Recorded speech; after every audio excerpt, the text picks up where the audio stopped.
Παιχνίδι που παίζεται σε ομάδες 3-4 ατόμων ή ομάδων. Διαλέγετε τον φάκελο και τον πάπυρο με τον αριθμό που σας αντιστοιχεί.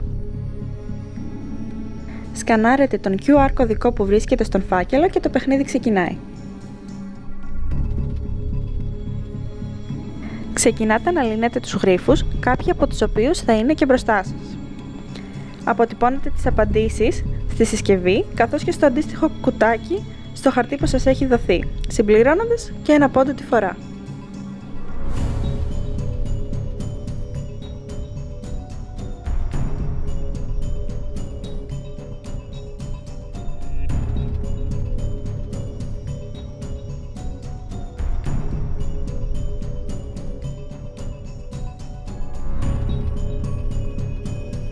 Στην περίπτωση που λήξει ο χρόνος ή ζητήσετε βοήθεια, χάνετε έναν πόντο.